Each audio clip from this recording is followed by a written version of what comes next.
Good afternoon and welcome. Here we are again. Another pastoral year has begun, faith formation is well underway, and our national, state, and local elections are a little bit of a month away.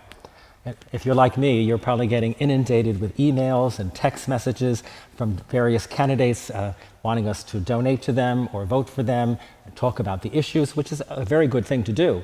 And I think it's important that we look at the issues, we look at people, all these things before we cast our vote.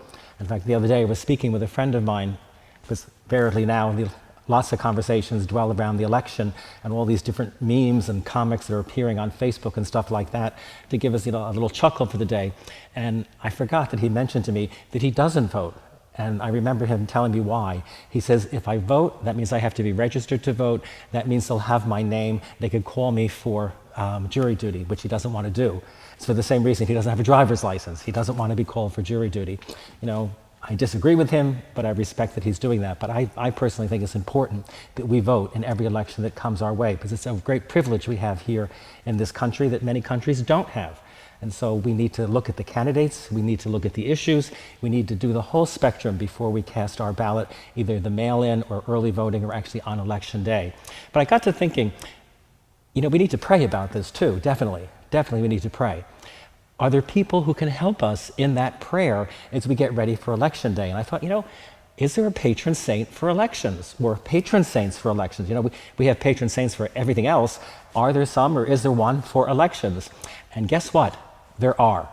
I did a little research, and there are 13 saints plus the Blessed Virgin Mary under two different titles that can help us as we get ready for election day. They can be our intercessors. And so I want to share with you today these patron saints for elections. And the first among them is a saint by the name of Saint Chad. Now, I'm not making this up. This is real. This is a real person. We might think of the debacle that happened in the 2000 election between George Bush and Walter Mondale with the hanging Chads in Florida on their ballots. But Saint Chad was a real saint. He was from Great Britain, England, as many of them are. He was a monk of an abbey, and then he became the Bishop of York. And the interesting thing about him, while he was the Bishop of York, someone else came forward claiming that he was the Bishop of York. And Saint Chad, respectfully, with great humility, stepped aside so that this other person could be the bishop. And so Saint Chad is the one we need to help us, you know, whoever is the loser in this coming election, that they concede with grace and humility. Saint Chad, pray for us.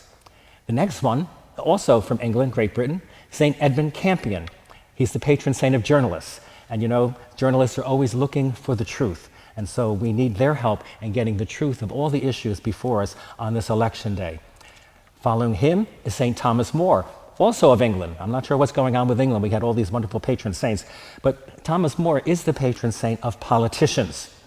And he has a man of great wealth, great ability, a great stature within Great Britain. But as you know, he refused to accept the marriage of Henry to Anne Boleyn. And he died a martyr for the faith, saying, I serve God first. So we have St. Thomas More. Number 4 is Mary under her title, the Untier of Knots. That's a favorite of our Holy Father, Pope Francis. The Undoer of Knots is the patron saint of intractable problems. And she is sometimes invoked in cases of the seemingly unfixable interpersonal antagonisms. And we've seen a lot of that going on as we get ready for this election. Next is St. Bridget, the patron saint of printers and the printing presses. St. Bridget might prove an even more appealing intercessor as we get ready for this election to see what's in print, to make sure what's in print is the truth and not fake news. Next is St. Monica, a favorite of so many people. I sometimes refer to her as the patron saint of nudges. She prayed for 30 years for the conversion of her son Augustine, and she's a good one to go for, to prayer, persistent prayer, to get what we want and get what we need. Following her is her son, St. Augustine, who had a lifelong search for the truth. And we need to really get to the truth of all issues as we get ready for this coming election. So St. Augustine's a good one to pray for that. Then our favorite for many people, St. Jude, the patron saint of impossible cases. He might be a good one to go to help us as we get ready for this election as well. Hopeless cases, as they call them. And here's an interesting one. St. Donald of Ogilvie, again, another real person, from 8th century Scotland. And it's interesting, he had 9 daughters, and all the daughters refused to marry. So St. Donald turned his home into a semi-hermitage where he and the girls lived out the rest of their life, therefore known as the 9 Maidens.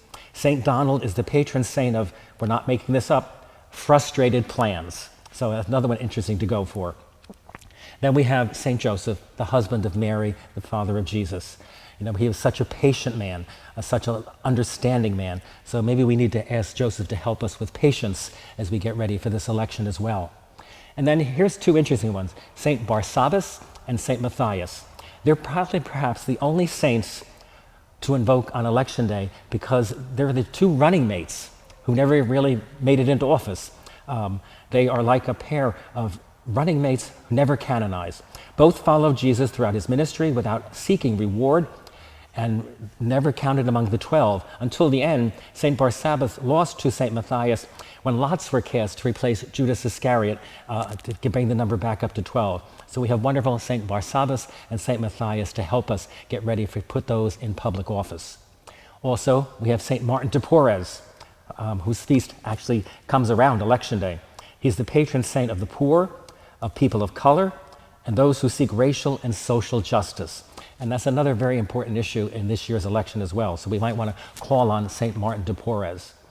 And then we also have St. Dymphna, an Irish-born martyr, patron of saints of mental health. We can go to her to help us in this thing with so many things going on, and we're wondering what's going on in people's minds. St. Dymphna might be a good one to help us to pray to as we get also ready for Election Day.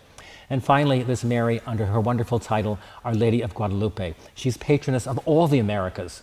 And so we need her help to get America together again, to get unity, to get peace, to get whatever we need to get this country moving, but with civility and justice. So those are the saints to look for, and the 2 titles of Mary to look for as we get ready for Election Day. It's so very, very important for us.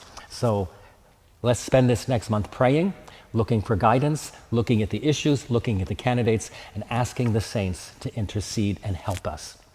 Enjoy this week. We'll see you this weekend here at Our Lady of the Valley and at Holy Cross. Have a good day.